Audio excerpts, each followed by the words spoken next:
architecture, and lifestyle. In 8th grade, David Livingston had his first darkroom, and in high school, he was taking design and architecture classes. For years, David has seen the world through the lens of design. As a photographer, David's editorial style of shooting interiors has brought credits for 7 coffee table books and countless national and regional magazine features.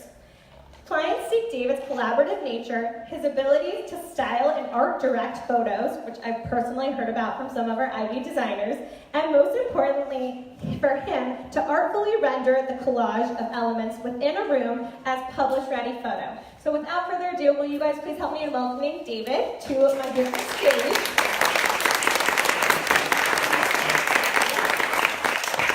All right, and next up we have Vivian, and I've heard a lot about Vivian in the past couple of years, so I was excited to reach out to her because she works with some people that I know very well, and she's a lifestyle interior and architecture photographer.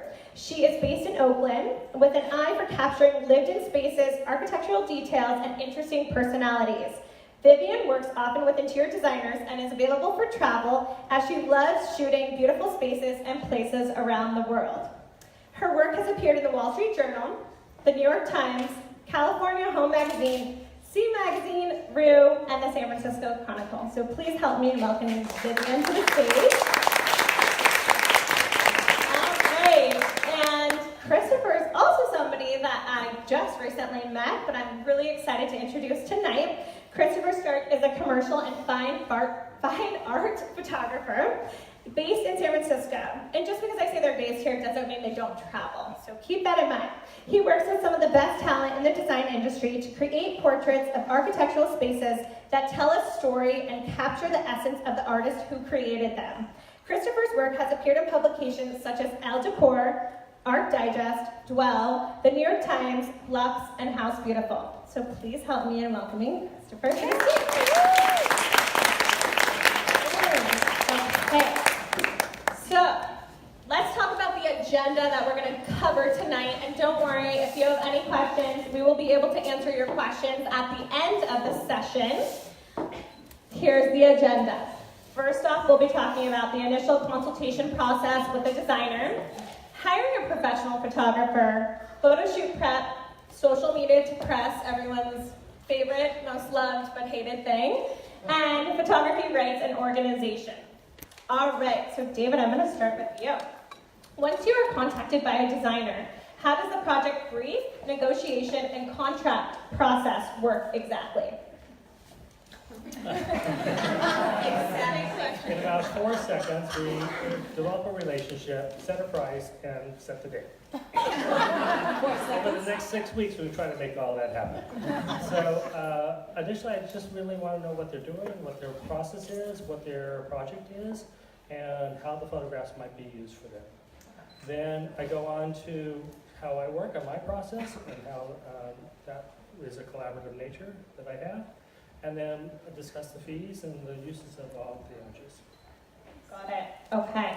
That sounded a lot easier than it probably is in real life. It takes about 20 minutes of a conversation. Okay, got it. And how does one normally contact you? Email, website? It's interesting. Oftentimes the initial contact will be through email. And then to have this kind of dialogue, I like to take it onto a phone call. Got it. Vivian, what about you? Hello. I think Talk into your microphone. I know it's interesting. I think that all is pretty similar. They reach out to me first. We email back and forth, discuss pricing, scope of the job, talk on the phone. I sign a contract, and then we go from there. And how do most people find you? Word of mouth or Instagram. Instagram. That's a good one. DMing you on Instagram? Right, I'm So sorry. are people direct message you on Instagram, or they actually? Sometimes they do. Okay. But I don't prefer that because I don't always get direct messages. I didn't realize there's an other section. I've lost a couple of jobs that way because I didn't know. Okay, got it. So email communication is the best. Okay, and Christopher, what about you? How does the project brief, negotiation, and contract process work? Testing. Hi. Well, you know, a designer will typically reach out via email or phone. If they email me, I like to try to get them on the phone and have a conversation. So I can hear about the project and what their goals are, the intentions, how the photos are going to be used. And all that information helps me put together a proposal. Then I ask if they have any snaps they might have taken with their phone, just so I can get a sense of the project, how the light is working in there, the color palette. And then if we have time, and we don't always have time to do this, but it's nice to schedule a walkthrough, just to see it in person. But there typically isn't time to do that. But if there is time, we like to schedule that. Can you hear me? That's what I was going to ask you about. So some designers really want that walkthrough when they're, you know, picking their photographer, but there isn't time. So you just kind of make do and you make it happen. I totally make do, because sometimes they're stressing out about not having the walkthrough and there's no time to do it, and I just like, it'll be fine. It's like, I got this. We know how to do this. You're hiring a professional. Yeah, Don't forget that. Because I would say 90% of the time there are no walkthroughs.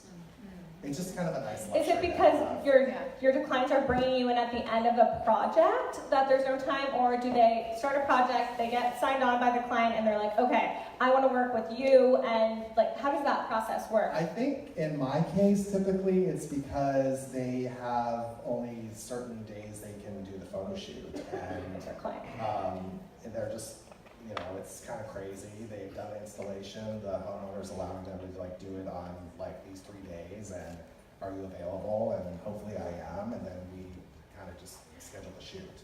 But you're not typically contacted in the beginning of a designer's project. So that's because I always think backwards. Like I always back into things like, okay, when is this going to be? Obviously you don't know, it's construction. But for me, like even planning an event, like I know I want to be at this date. I know I want these people. I back into it. Like how am I going to make this work? But do you feel like designers kind of contact you all kind of last minute? Like it's not scheduled? And I'm just trying to think of the process and how to make it easier. It's not always a fire drill.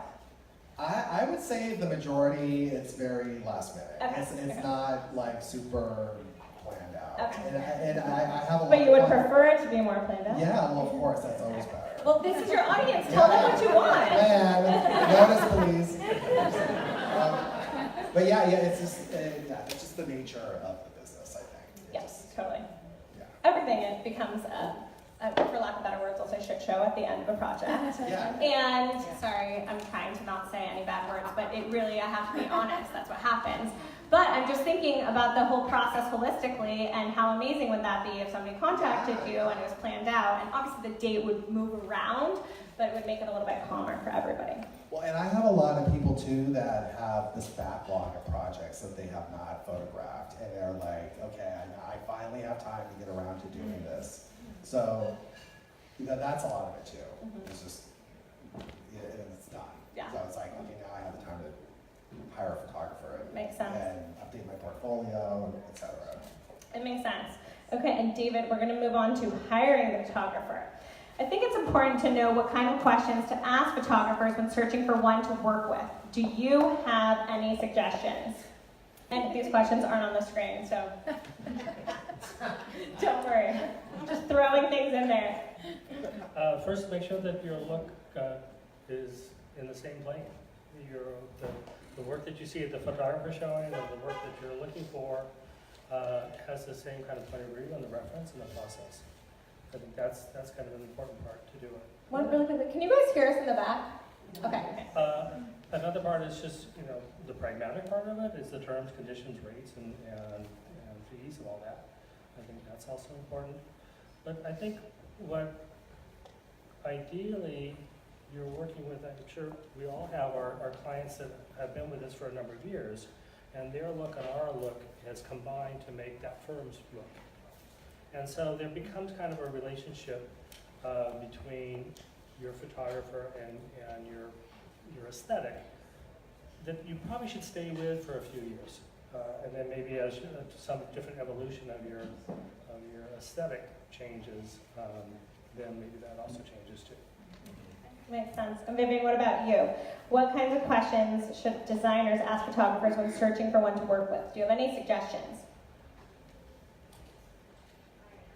Mostly I just get asked about like how I work, but a lot of times I'm contacted because the style that I shoot fits with their style, and just like what you said, I prefer, there's certain types of shoots that I could do, but my style looks better with other types. So just like, of picture a designer, right? And a designer has a client, and right, we all, in the beginning of our design days, when we're starting to design homes, you need to take on jobs because you need to make ends meet. And then you get kind of 2 or 3 years in your business, and you learn to say no. Do you ever say no to a job that you really don't think is your style and won't work in your aesthetic? Or how does that process work? Sorry, I'm asking you really hard questions, because this is what I get asked all the time, so I'm putting you on the hot seat.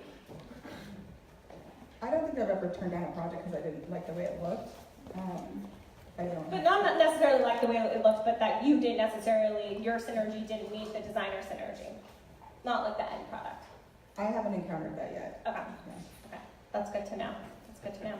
Okay, and Christopher, what about you?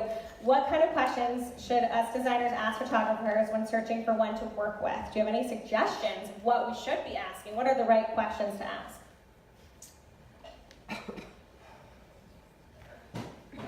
I think it's important to, ask about kind of what you guys were saying, their approach, how they work. I think it's really good, again, to have that phone conversation, because I think it's good to get a sense of whether you're gonna get along with this person, because you're spending the whole day with them typically. And in terms of, and I agree with what you were saying too, David, about when you're working with a photographer and the firm's look, and sticking with, one photographer rather than bouncing around. I think that is, part of your branding as a company, your projects and the photographer, and just having this cohesive look. So I think it's kind of nice when you find one that you really like and you like their work, and it's probably good to stick with them for a while. That's. Got it. That's good advice. Yeah. Good to know. I had to ask these questions all the time. You guys are looking at me like I'm crazy, but that's why you're Just here. one that one on us. I know. I can't keep it simple. I've got to keep it interesting up here. All right, David, what are the pros and cons about working with, well, we kind of already answered this question, but about working with one photographer versus working with a few different photographers? I'll speak to the point of having a few different photographers. Sometimes you'll choose a photographer that has a very particular skill set for a particular type of a project. Let's say you did a clean room in Fremont for some, cancer study or something like that. That's going to be a really technical photographer that can get all here all scrubbed up.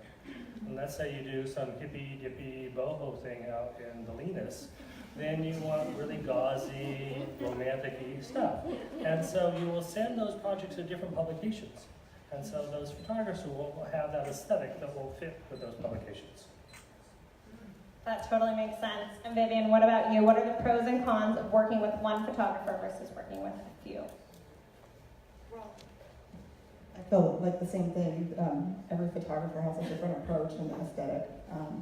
But I think also working with a designer, you build multiple times, you build a rapport with them, and each shoot gets, I think, the flow and the images, everything it just gets better each time.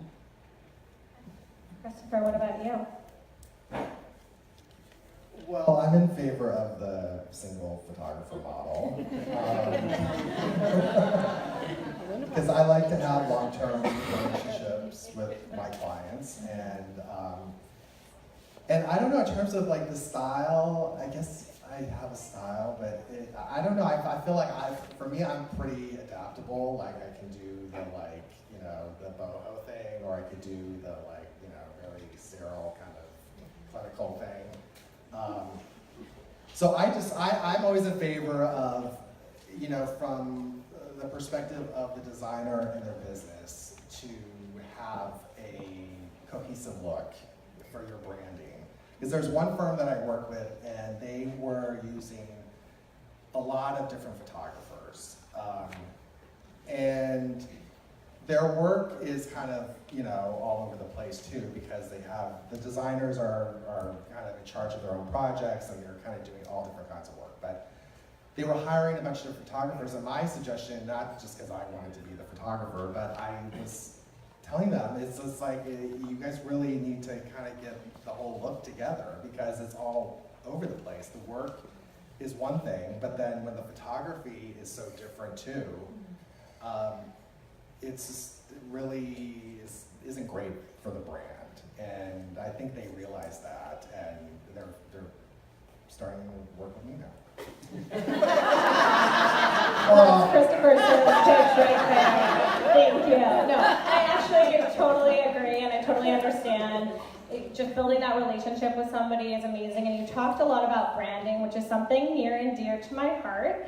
And I think a lot of the designers that I know, like, people reach out, like, I need help, I need this, and I think that key ingredient, that first thing, is getting your photography right? You can build out the social media, you can get press, you can do all these things, but if you don't have good photography, you're not going to go anywhere. So, this leads me into my next question, and I have ideas about this, and I can tell designers how to manage this piece, but how can a designer budget photography into their marketing budget? Because I'm sure, just like you, newer designers say, oh, I can't afford that photographer, I can't afford this. Obviously, we know how important it is to start your portfolio and how many amazing stories there are about designers that said, I just went and I shot my own home, and that was the project that I started with, and that's how I launched my business. And now I have 10 designers, and I have this. So, as amazing as that is, like, how do you even get to that place where you can afford that really amazing photographer that you know is the right fit? Do you have any suggestions to the designers in the audience? You're looking at me.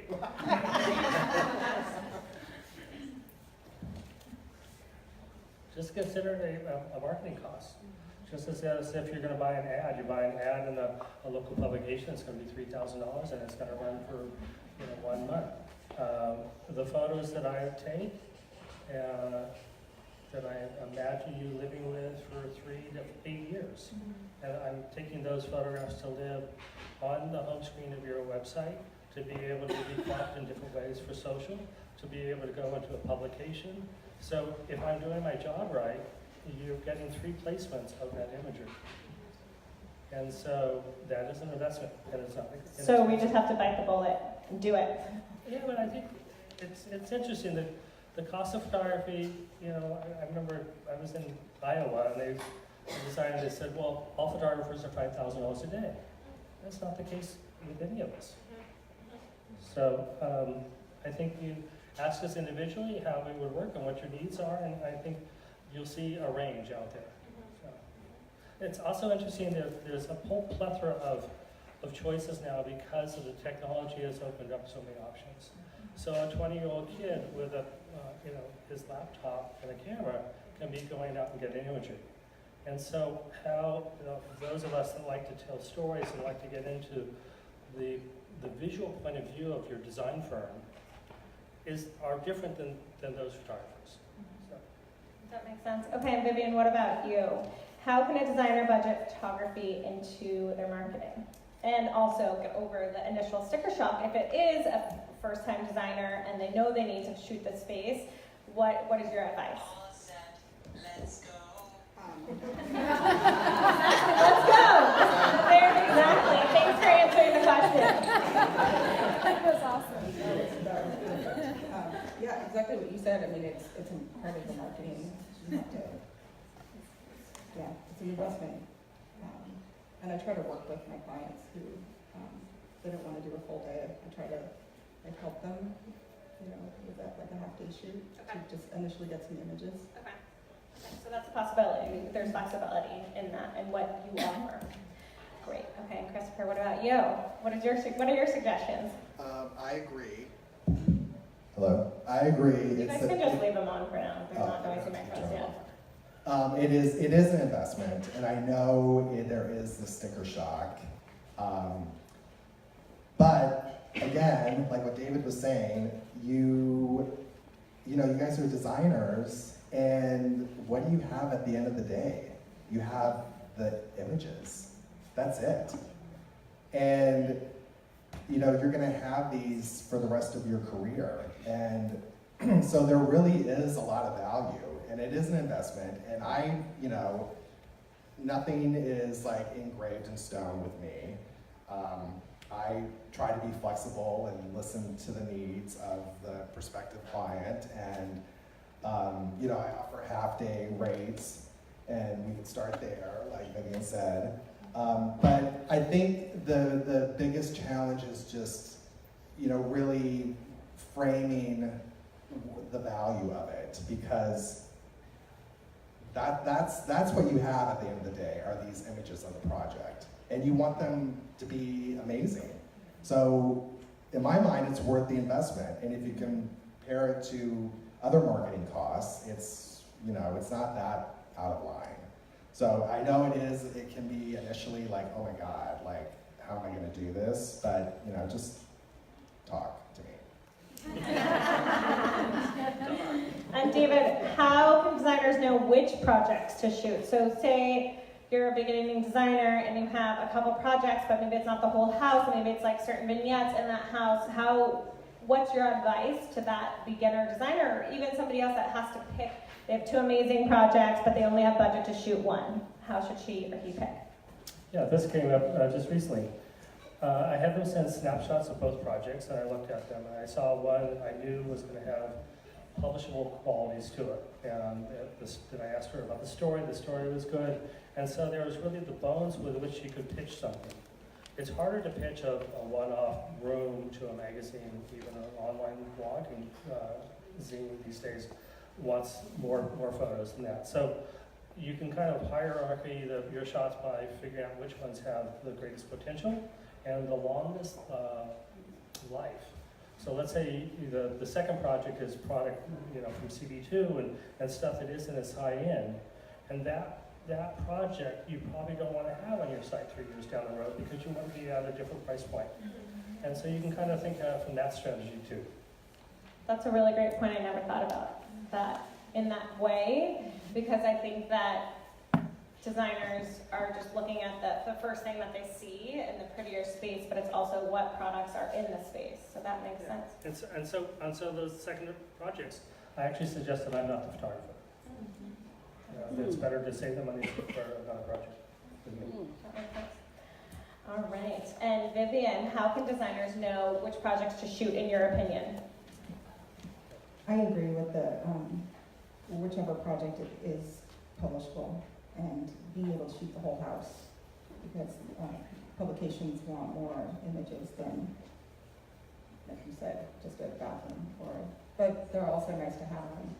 I do sometimes just shoot a bathroom and a powder rooms and a bathroom, because designers want that on their site, or they want it for social media. But the bigger projects, definitely the whole house that can be published.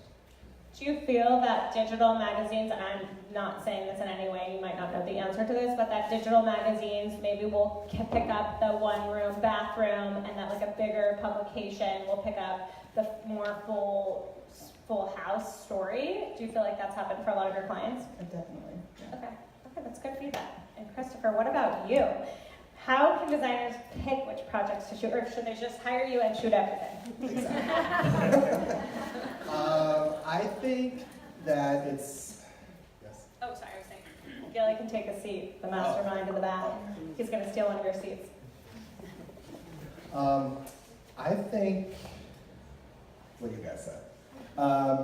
Basically, whatever project has the story, because that's going to be what is most attractive to publications. And projects that are higher end have like amazing art. I mean, anything, if you're sitting on something like that, it is definitely worth investing in a photographer and having that shot and start pitching that. So that would be how I would prioritize. price. If you have a smaller project that's, you know, like a bathroom or a kitchen remodel and, you know, versus something like that, it's like, you just gotta go with the one that has the most bang. Yeah, we're kind of all on the same page with this. Yeah, definitely. Okay, and next up, everybody's favorite topic, photo shoot prep. When we were talking about it's kind of a hot mess. If you have your ideal situation, and in your opinion, how should a designer prep for a photo shoot before the day of the shoot, i.e. generating a shot list, preparing the space, what props are necessary, and on the day of the shoot, how do you typically collaborate with the designer? And you can say whatever you want to say here, and if you want to say that they should contact you 7 months before the project starts, you can totally say that, because again, you're speaking to your audience, so this is, designers want to know how to streamline this process, right? We're helping them streamline their everyday organization of their administrative stuff, and also a big part about Ivy is helping give them this education, this content that they're asking. We have a private Facebook group. You guys might not know about it, but some of the guys in the audience might know about it, and this is what people are talking about all the time. So it really helps us understand how you would like this ideal situation to work. Okay, what I do is I get on the phone with you while you send the snapshots to me. We're both looking at images at the same time, and we're looking at the room by room. And I'm seeing the room through the eye of you, the designer, and then the eye of myself as the photographer. And I'm seeing the collage of elements that you pull together in the room, and seeing how they need to carry on from shot to shot to shot to make a cohesive portfolio, not just for one shot or one room, but for the entire project. And so while on the phone call, I say, oh, you need a stool, you should go over to Needle for Share and borrow that stool. Oh, you know, right now, the board is doing these great indigo throws, get some of those for this room. Oh, to bring in the blue over there for the indigo throw, get some blue lacy out this for the flower market. So I can zip through all that stuff and really drill down into styling specifics. And I have clients that just go with that shopping list and then show up, and we get a lot of stuff done quickly. I like your method. You just get stuff done. I was actually talking to this designer this morning, and she was saying how she doesn't make last-minute trips and do all the craziness anymore and buy stuff and return it, because she actually is able to have her own warehouse in her garage, and she goes to market and she buys all the extra props. So, but I also like your idea that you're willing to help your designer, and that it's not just on them, because sometimes when it comes to the end, it's install, it's photo shoot day, the designer is just so tired that they can't even think of one more thing to do. It's also not necessarily a skill set that you as a designer have. If you think of the skill sets a designer needs to have, there are 5 main ones, and accessorizing and styling and being a stylist is not necessarily top tier. Top tier is being creative, being able to deal with your team, being able to deal with your vendors, getting your accounting in line. And so these areas, for most designers, is not the first skill set. I have 3 clients that love to style, and they'd rather be stylists than designers if they happen to be designers. So don't beat yourself up if you don't feel comfortable in this. Make mood boards, see what you're drawn to, and then you can have this conversation and work, you can bat around ideas with some of your friends, or in my case, because I wear these multiple hats, come to me with that. Amazing. Have you ever worked with a photographer that actually had a stylist come style out the shoot before you shot the project? Yeah, because we live in the land of Crate and Barrel, Pottery Barn and Restoration Harbor, photo stylists are $800 a day. For a shoot, most of the time it's a full day there. It's a day of prep to buy all the stuff, and a half day to return. So you're into it for $2,000 for a professional stylist. So most designers don't bite off that bullet. But in the homes that are $500,000 worth of furnishings, and some designers do it. Now I do caution about that, because most stylists aren't designers. And they're not thinking about that collage and that mix that you have so carefully orchestrated in this installation. And so they'll want to be grandstanding too much with their accessories, and they won't be kind of hitting the right pitch. That makes sense. Great advice. Thank you, David. Okay, Vivian, how should a designer prep for a photo shoot? Kind of your ideal setup. What props are necessary? And on the day of the shoot, how do you collaborate with the designer? I like coming into a home that's pretty well styled before I get there. I don't feel like it needs to be completely styled. And I like always having extra props available to, and I work with the designers to each individual shot. We'll set it up, get it up on the screen and talk about different. Can everybody hear Vivian in the back? You can. Sorry, this happened to me last week and nobody could hear and they didn't tell us till the end. So now I have PTSD that I have to keep yelling. Orange County, I was yelling at one event on Thursday and nobody could hear me, but the speaker was in my ear. So just tell us if you guys can't hear us. Okay. Oh, I'm sorry for interrupting you. But just working with the designer, you do like it. The designer brings an extra prop, so then you have extra stuff to work with. Definitely, yeah. And then day of the shoot, instead of doing a walkthrough, I had a time to walk through the house when I first get there, and we track the sun, figure out where it's going to be throughout the day. And That was my next question. How tricky are your projects in San Francisco with the lack of sun? and how do you pick the days that you want to shoot, based upon what if it's great outside? Does it make your job a lot harder? I don't think gray days make my day harder. It makes my day easier. Okay, it's good to know. This is why I'm not a photographer. Okay, awesome. And Christopher, what about you? What's your ideal setup for a designer? How do you collaborate with the designer the day of the shoot? What props are necessary? Talk to us. Okay. Again, kind of like David, we'll go through the scouting shots that they have and talk about the direction of the styling, the story they want to tell. I ask them how comfortable they are with styling. Some are, some are not. If they're not, I will guide and direct as best I can. And the ones that are, I'm gonna trust that they're telling me the truth. And even before we get into the details of the styling, I just ask for them to put together a shot list.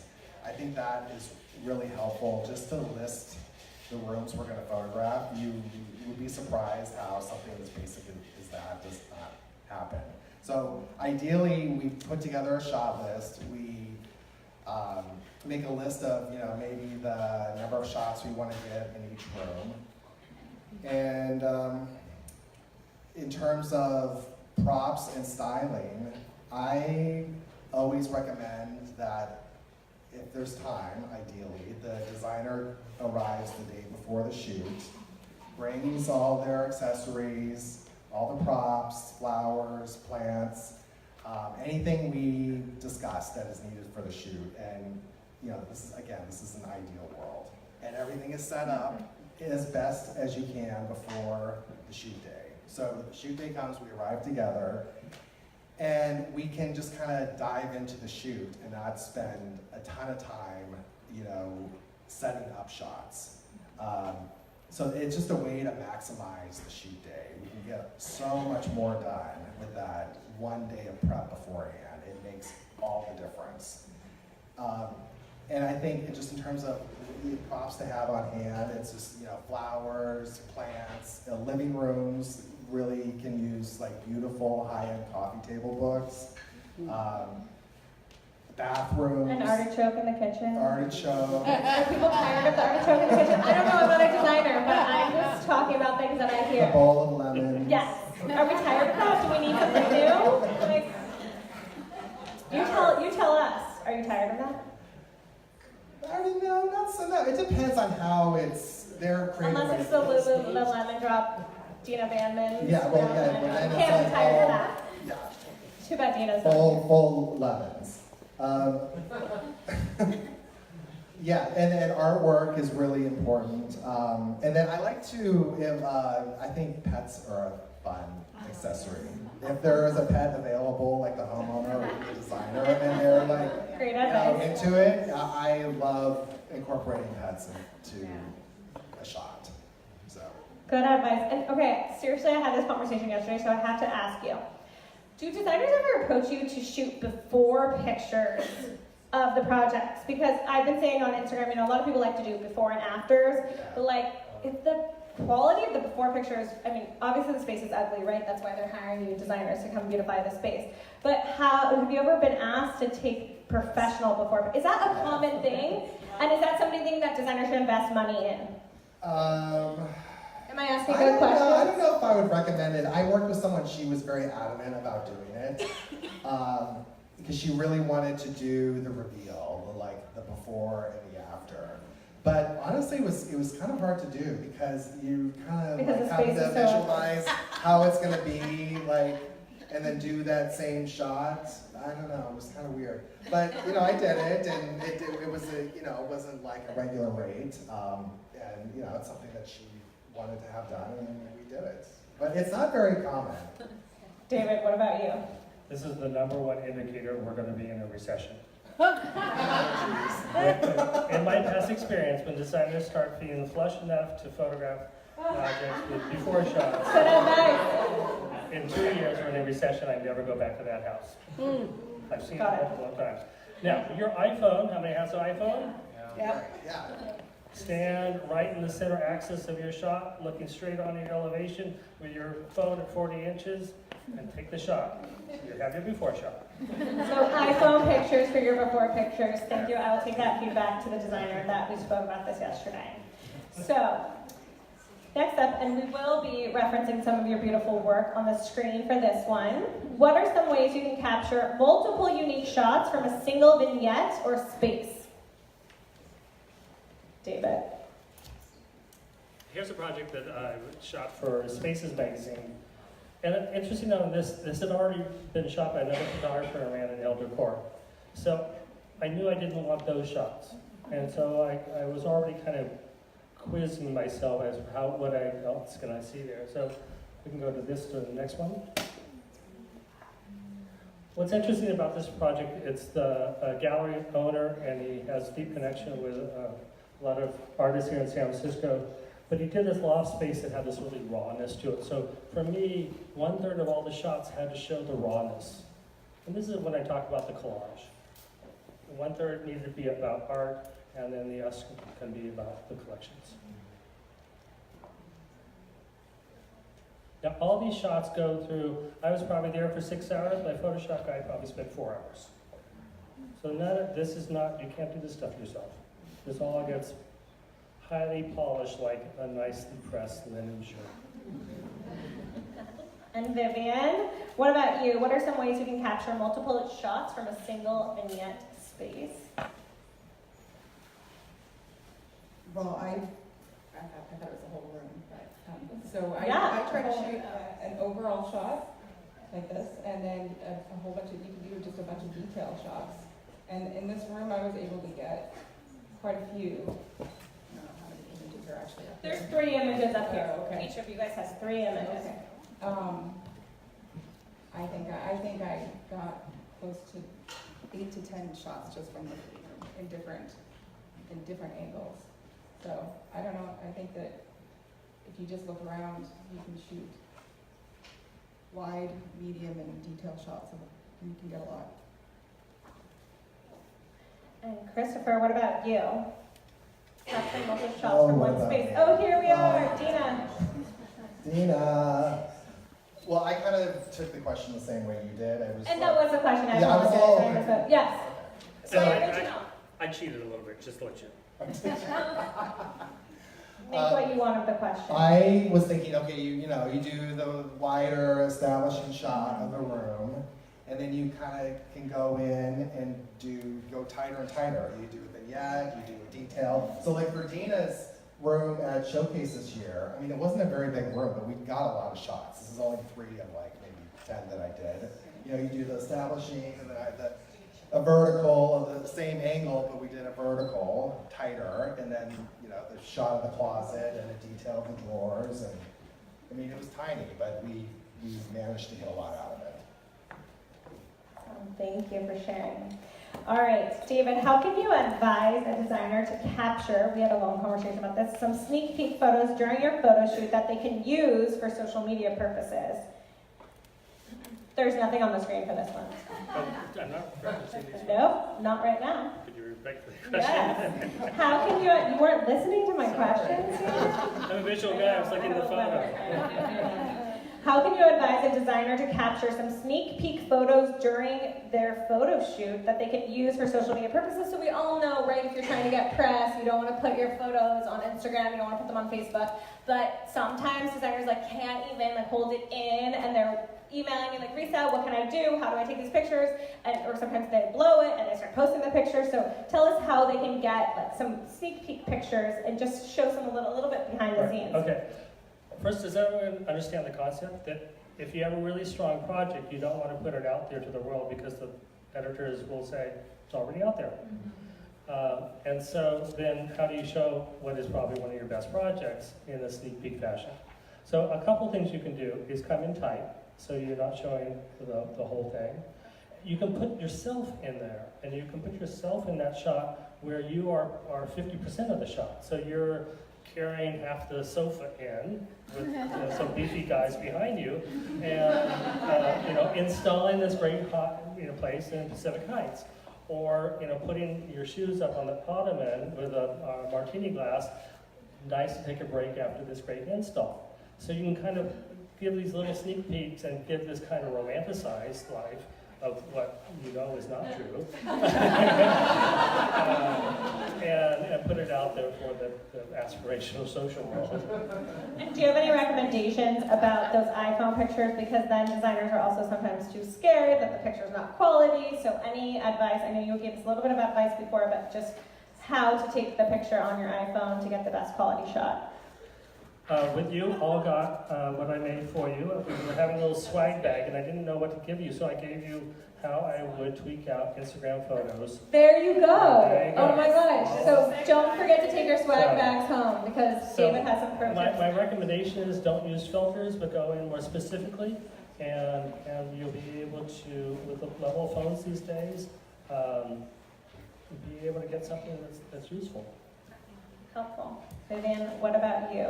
How can you advise the designer to capture some sneak peek photos without giving it away during the photo shoot? Well, a lot of designers I work for take pictures of me behind the camera, taking pictures of the space. And a lot of times we'll put it up on stories. And I think that stories is a good way to give sneak peeks, because it goes away and then the publication can't say it's already out there. I tether, and so sometimes when we get an image that we like, we'll snap it on the iPhone and put it up on stories. So it's just sort of a picture on the screen, and it goes away in 24 hours. So. Good feedback. Christopher, what about you? Similar, I would say do behind the scenes images of the photo shoot itself. That is, I think people always like looking at that. It's kind of fun to see the photo shoot and the photographer and the laptop, images from that you're shooting. So it's a way to share without revealing too much. And the other thing I would say, really just go in tight, do little detail shots, maybe highlighting some of the materials you're using in the project, and it's another way to not show a lot. Another thing just to think about, there's no one really policing this stuff. So if you send to big name magazine this project and they're interested, then if they go to your feed and they see these 3 photographs in the first 50 photos, they're going to be concerned about that. They're not going to scroll down to photo number 200 or post number 200. So you can just put it out there and take it down and archive it. There was one project that they were thinking of reshooting because they thought it was out there, and so I scrubbed my feed of the 3 photos that were of that project. No, it's never been seen. That's a good suggestion. Okay, and David, we're going to actually be looking at the screen for this one. What's the trickiest space you have shot, and how did you manage without hurting your designer? No, I'm just kidding. How did the process work? Oh, the hardest space. Yes. Okay. Let's see. First of all, I want to thank this team for making the most elaborate questions and presentation I've ever been a part of. This is I was on vacation and I'm getting this, I'm thinking, wow, I'm going to have to really spend some time on this. And so The hardest space I was asked to photograph was an all-black granite bathroom with all mirrored walls. And this is in the days before Photoshop. And I said, we're not shooting that. So there you go. Now we can just put the camera in there and take everything out of it and deal with that. But here was another hard spot, because this was a project that I helped the designer decide the styling of the shoot. Then House Beautiful was going to come in and photograph it. And then he was going to have me take photographs that House Beautiful didn't take. So I was there to kind of take angles that were more architectural and more layered spaces. And House Beautiful came in and took pretty vignettes. And so that was kind of, for me, I wanted the designer a year from now, after he got all the photos from House Beautiful, to have a well-rounded portfolio of that project. And so that's what these photos are. This is Ben Dong, his work. Beautiful, thank you. Okay, and Vivian, what about you? Trickiest space that you ever shot, and how did you manage? This was a pretty small vacation apartment in San Francisco for a firm that's based in Denver. I know her name, I thought that was her. And so they had 1 week to install and photograph. And I got there on Friday, and the contractors were still there doing the final details. So we had to shoot each room around the contractors,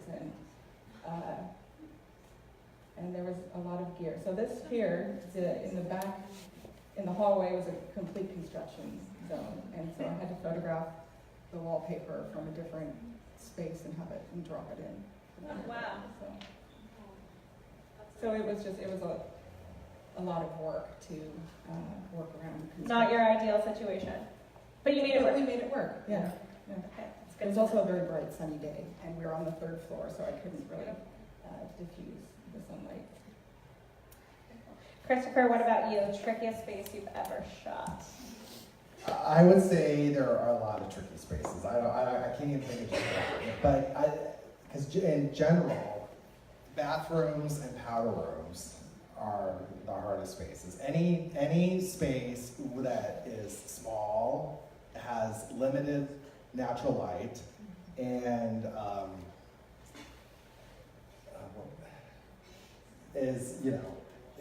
you just can't put the lights anywhere. It's really tricky.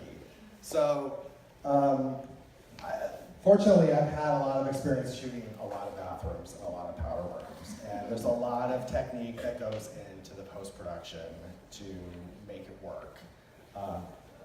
So anything dark, no room, lots of shiny reflective surfaces, and nowhere to put lighting.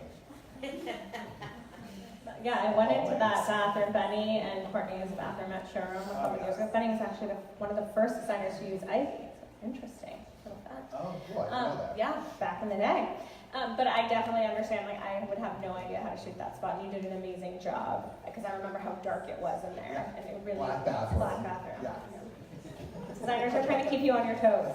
And you're doing these showcase shots like in, I don't know, 20 minutes. Yes, 1 minute. I was going to say 1 minute.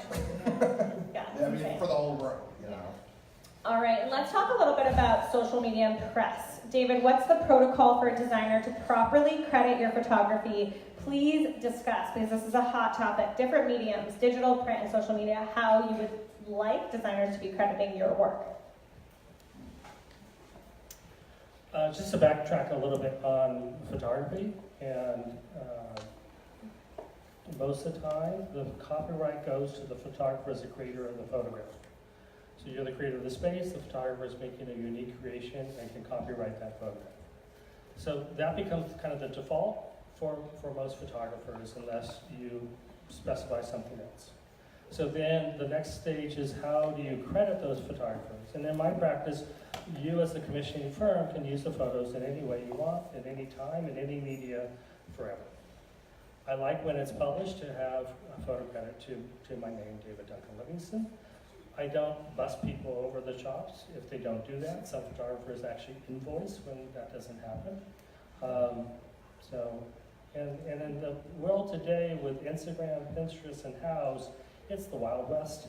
And so it's hard for you guys even to be able to own your own designs, because people are reposting your work. So it's, you know, the freedom that we enjoy by being able to see so much imagery also has its costs.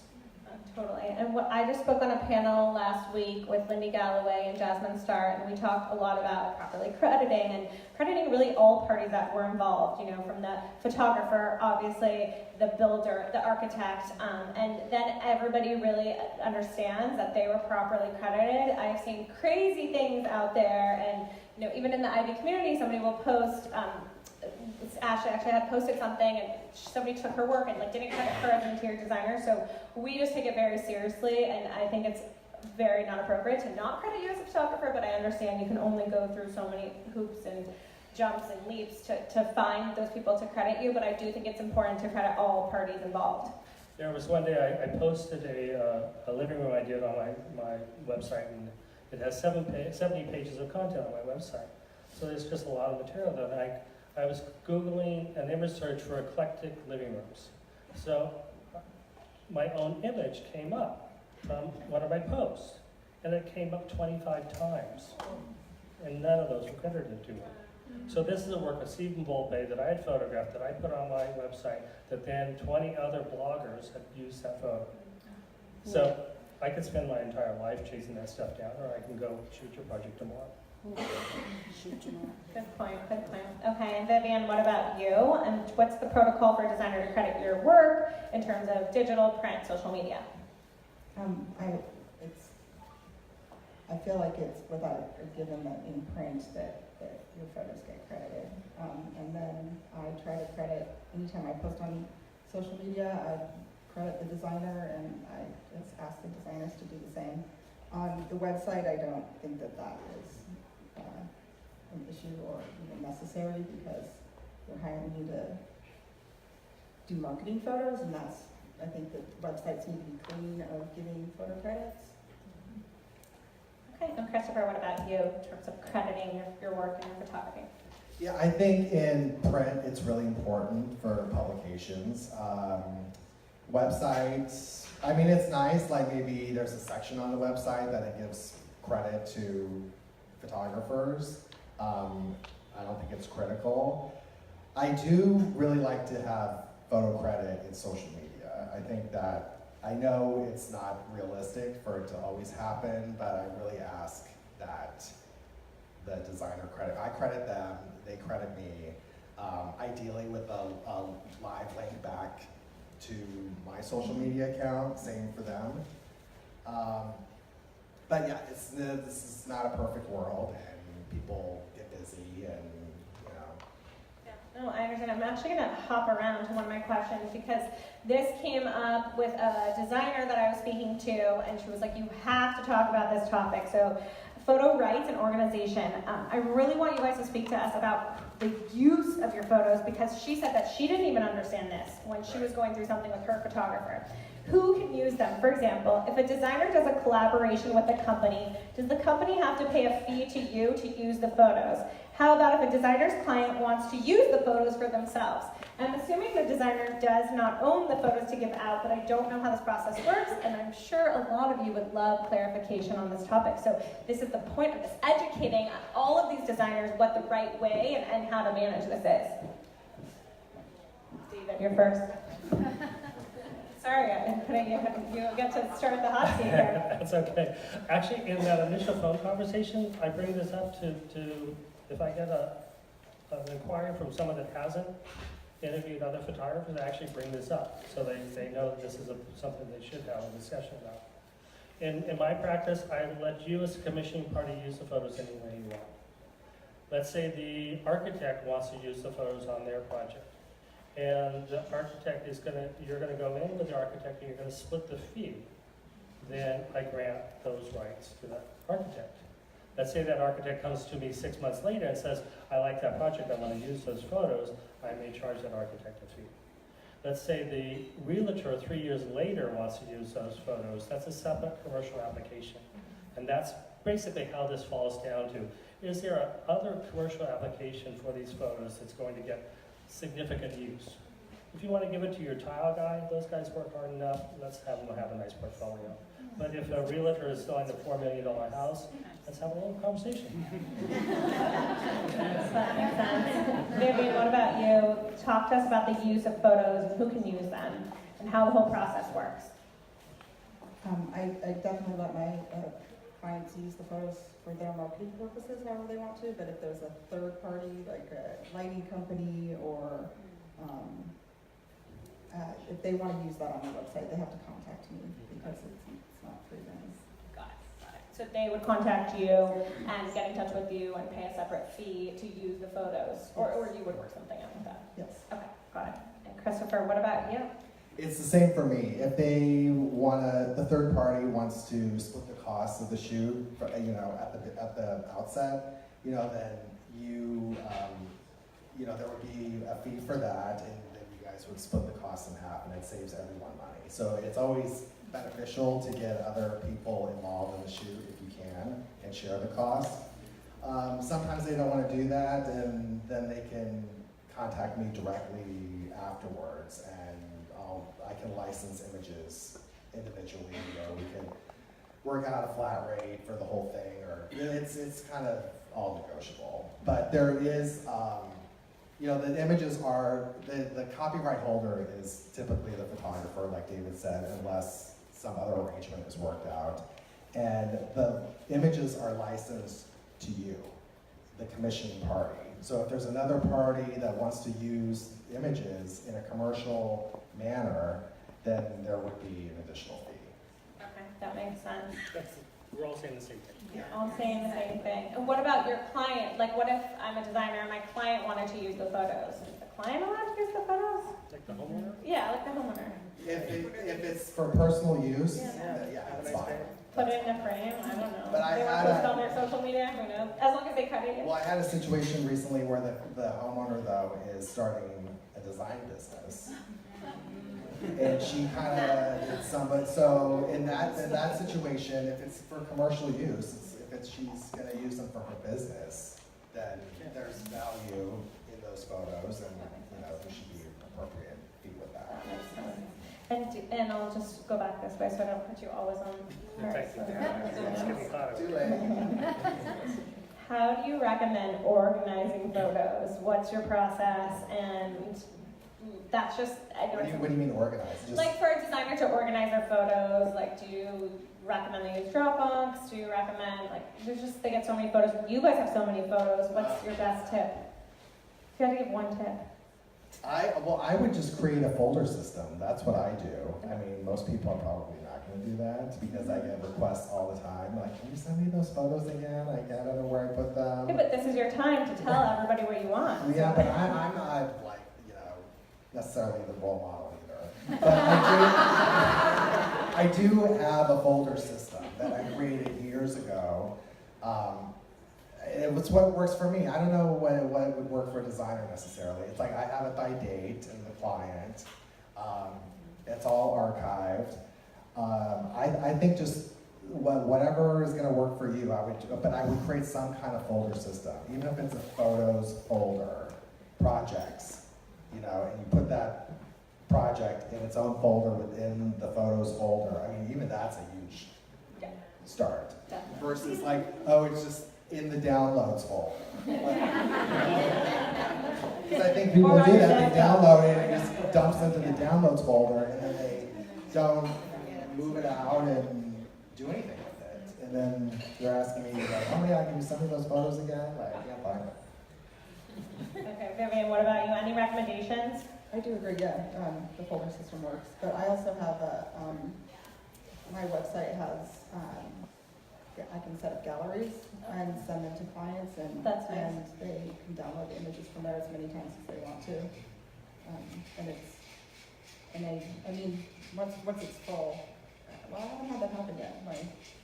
I have pretty much unlimited space. So I sometimes check to see if clients have downloaded images, and then I'm surprised if somebody from a year ago has downloaded the images again. But I think it's nice. I would rather have that available to them than to be asked to find the photos again That makes after sense. a couple of years. That makes sense. One quick little thing I want to say, Yeah. just reminded me of that, is that lately I have been trying, this has been an experiment, is the shared folder with Dropbox. So at least there's like one kind of location for it, and I just kind of leave it there. So I can just resend that, kind of like what you're doing with the web gallery, yeah. Versus just sending a download link, because then it just seems to go poof. And it disappears into Yeah. the ethos. David, what about you? Any organizing tips? Pretty easy. Dropbox, photography, project name, all the photos, all the snapshots, all the other assets to that project. Next one, Instagram. Next one, client photos, portraits, headshots. So you have like 5 categories going on. Okay, that sounds easy. Did you guys catch all that? You're gonna do that when you get home, go organize your Dropbox? No, mine's not like that. I was just gonna say, do you practice what you preach? All right, 2 more questions and then we're gonna wrap up. In your opinion, Christopher, which photo, no, we didn't talk about sketch. Which photos should be used on a designer's website versus photos that should be included on the Instagram feed or Instagram story? And Instagram feed and story are in the same category, it's just Okay. Instagram versus website. And you have some pictures, oh sorry, I'm doing it backwards, David, we're gonna have to start with you. All right. Yeah, Right, and now we're out of this. great. Okay, so the question, what's the hierarchy of the photos? So this overall of what was kind of a family room and a renda or Danville would live on the home on our website. And that's the next one. This would be probably in a project gallery, perhaps on House, because it's not quite sexy enough on House.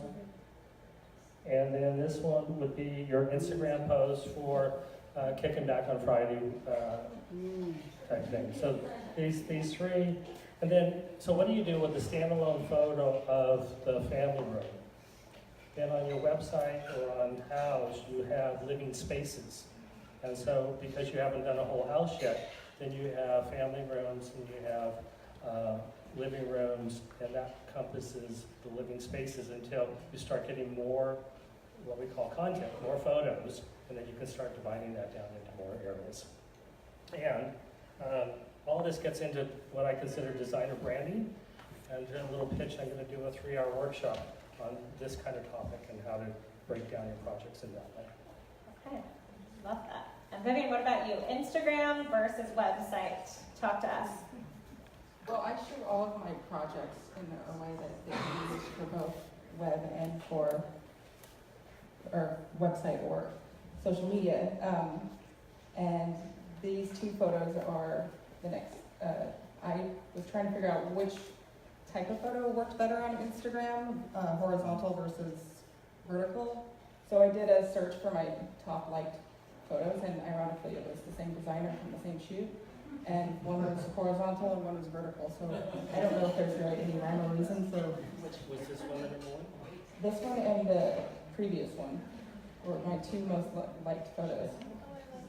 And I don't know. But I also have some designers who have to shoot horizontal because their website is designed to only take horizontal photos, which I guess it can be tricky because I think that vertical photos are really nice editorial shots of your space. So if you can, design your website to take photos. Good suggestion. Make her life a little easier. And Christopher, what about you? Well, I think in some situations like that, I usually suggest you can prepare 2 verticals instead of like, if you're looking at that horizontal format, because that can be frustrating, because not every space is going to lend itself to a horizontal picture. So I think just as a general rule for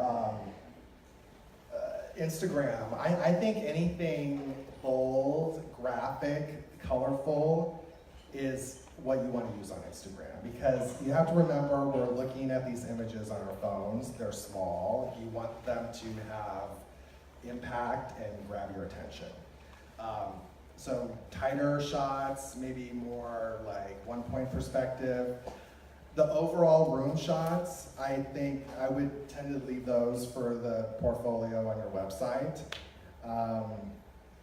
And I think it's really helpful to, just another little tip, is to look at your Instagram as a whole in the grid format and make sure it is like looking good, like things are working together, there's a somewhat of a cohesive look, because in some ways it's like your portfolio now. I mean, people are looking at your Instagram. So, you know, take a moment and step back and look at it in grid form and like ask yourself if it's working.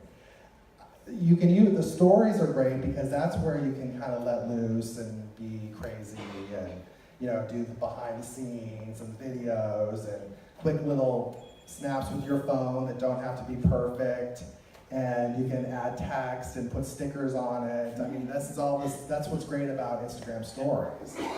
And then, you know, almost like the feed is like your portfolio. That's just one way of looking at it. I've been trying to, you know, apply that to my own, social media lately. I like that feedback. Yeah. But the other thing, when I said that I had the two most liked photos up there, I still have not been able to figure out the rhyme or reason as to why some photos get more likes than others. Because there's some images that I think are so great and I put them up there and There's not as many Instagram likes, algorithms, yeah. There's time of day. That's a whole separate panel that we could get into. But before we wrap up, I know you guys are antsy to get more drinks. I just want to go over.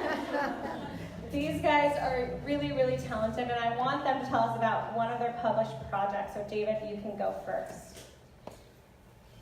That's a great project. And She Martinez was actually in television. They switched over and went into design.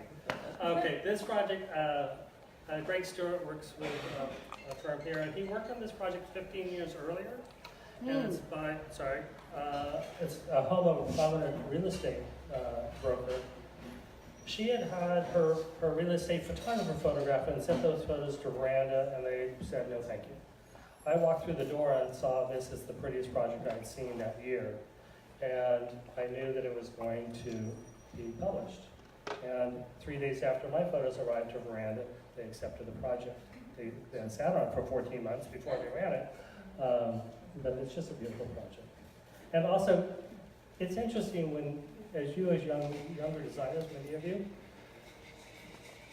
a designer like Greg who has 30 years in the trade, he thinks so intellectually about his interior as how it relates to each other and how the space can be used for 2 people, for 4 people, for a party, for just a quiet moment, and then how all those elements come together. And some of these top designers, you can kind of imagine them playing a 3-level game of chess, where it all has to work spatially and color, palette, and then from an interest level of art, and then the pedigree of things and the interconnections of stuff. And some of these great designers bring this to the table. And I think one of the things we're missing in the world of Instagram is this quick, simple read. And this complexity and nuance is not being received enough. Vivian, what about you? Tell us about one of your published projects. Oh, and she's in the audience. Celebrity. The reason I picked this one, it was one of the first projects that I did that was an actual, where we got to spend a lot of time shooting it, that was published. Because I used to do, or I still do, but more editorial interiors for newspapers, and you don't really get much time to shoot them, and you don't get to pick the time of day. Where was this published? Ruth, yes. There you go. And I just really loved the project. I thought it was really pretty, so It's gorgeous. that's fine. It's gorgeous. Thank you for sharing. And Christopher, last but not least. Oh, that's one picture. Look at how gorgeous that is. Okay, Christopher, tell us. Well, I just want to say I feel really fortunate to have worked with a lot of great designers on a lot of great projects. And there's one in particular that stands out to me. I got a call from New York, from a New York designer, and she was looking for a photographer. And she was telling me about this huge project she was working on in the Bay Area. And it was for one of the San Francisco 49ers. And I was like, ooh, this is exciting. Tell me more. And she gave me the rundown, and she was really looking to collaborate with someone in the Bay Area because she didn't know anyone here. So she really needed help connecting her to the right people. I connected her with a stylist, told her where to go get good flowers, find fun accessories and props, because she really wanted this to be a success. It was a big deal for her. It was kind of a career-changing project. And we did the shoot. It was like really intense, 2 very long days. We had a blast together. I was completely amazed at how she transformed the space Where was it published? in Al Decor. Oh, did you say that? Sorry, Yeah, that's no, I didn't say that yet. That was building up to Oh, that. sorry. Give it to me to ruin a surprise. So yeah, so it was a success. I mean, it was really amazing. We were so excited that it got picked up by Elle, and yeah, it was great, super fun. Thank you for sharing, all of you. Thank you so much for sharing all of your insight and knowledge with us. I'm gonna wrap up, and we have time for about 1 or 2 questions, and then if you have questions, feel free to come up to Vivian, Christopher, David, and if you have any questions about Ivy or Tier Define, find one of us. We really, really want you to drink more and eat more tacos, but